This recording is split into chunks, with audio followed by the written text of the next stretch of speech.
Hello नमस्कार मंडळी, मी मनीषा सगळ्यांचं स्वागत करते माझ्या ब्लॉगला, ज्याचं नाव आहे मनीषा के ब्लॉग. खूप दिवसांनी व्हिडिओ आला आहे माहीत आहे, पण सॉरी, यापुढे रेग्युलरली व्हिडिओ येत जातील. आज आहे महाशिवरात्री, तर महाशिवरात्रीची तुम्हाला सगळ्यांना खूप खूप खूप सारे शुभेच्छा. ओम नमः शिवाय.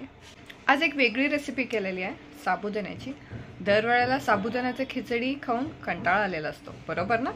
तर म्हटलं आज एक छानपैकी साबुदाण्याचा पराठा करायचा, किंवा थालीपीठ म्हणू शकता तुम्ही. तर चला मग आजची रेसिपी बघून घ्या, साबुदाण्याचा पराठा. व्हिडिओ आवडल्यास लाईक शेअर करायला विसरू नका, आणि हां, कमेंट पण करा.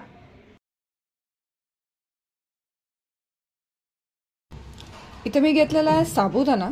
तर साबुदाणा हा थोडासा भाजून घ्यायचा, 1-2 मिनिट भाजून घ्या साबुदाणा.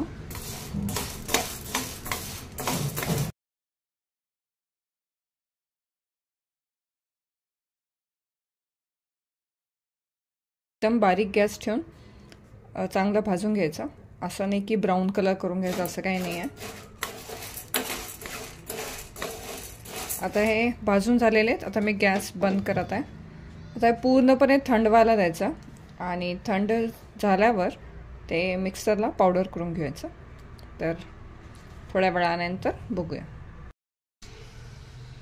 तर इथं आता हे साबुदाणे मी जे भाजून घेतलेले 2 मिनिटसाठी, तर ते हे थंड झालेले आहेत. आता मी हे मिक्सरला बारीक पावडर करून घेणार आहे.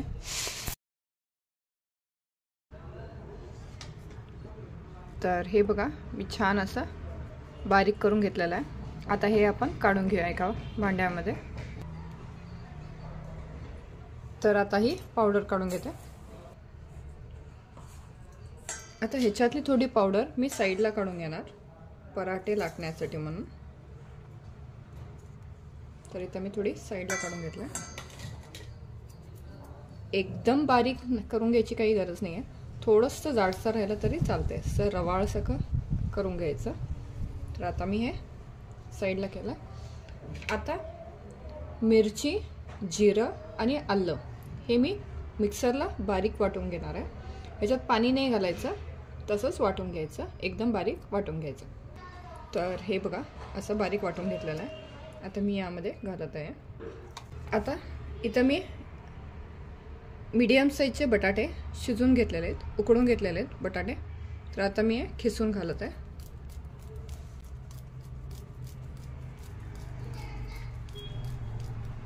दोन बटाटे घ्यायचे आपण.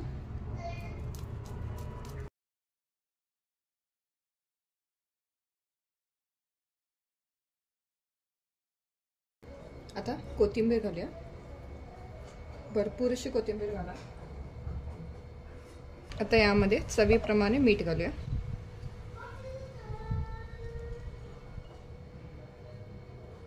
आता हे मिक्स करून घ्यायचं पहिला.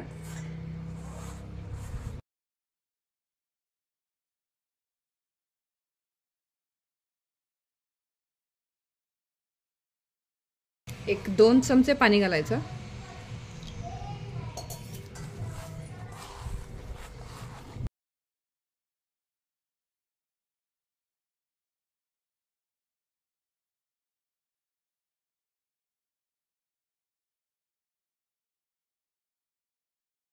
आता बघा, हे असं सॉफ्ट डो तयार करून एक 10 मिनिटासाठी झाकून ठेवूया.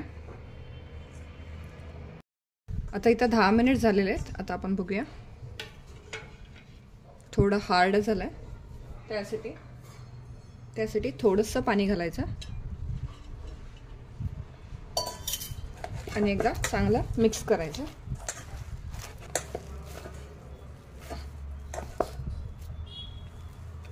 त्याचा गोळा करून घ्यायचा छानपैकी.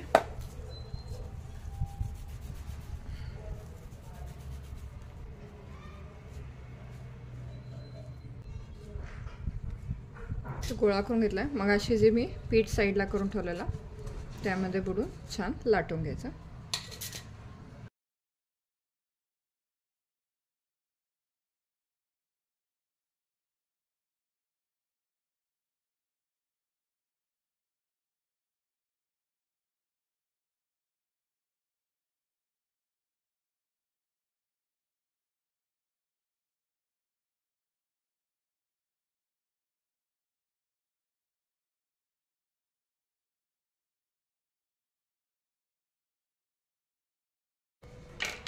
आता तुम्ही याला शेप पण छान करून घेऊ शकता.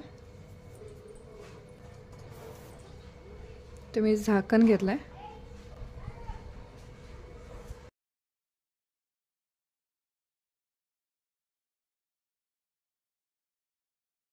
बघू शकता छान राऊंड शेपमध्ये कट करून घेतलाय मी. हा पराठा पण तसंच करून घेते.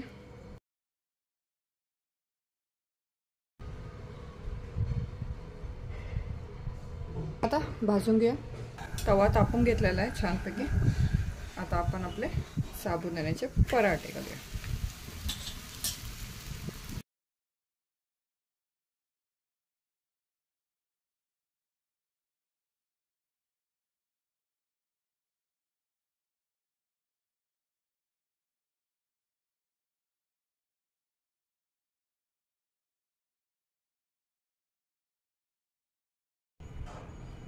आता चटणीसाठी मी घेतलेले आहेत कच्चे शेंगदाणे, मिरची भाजून घेतलेली आहे, जिरं, आलं, कोथिंबीर आणि चवीप्रमाणे मीठ एवढं घालायचं आणि हे चांगलं मिक्सरला बारीक वाटून घ्यायचं. तर हे मी पहिला बारीक वाटून घेते. चवीप्रमाणे मीठ घालूया.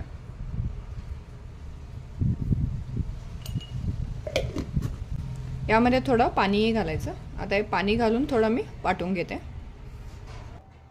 आता इथे बघू शकता आपली चटणी अशी मस्तपैकी रेडी झालेली आहे.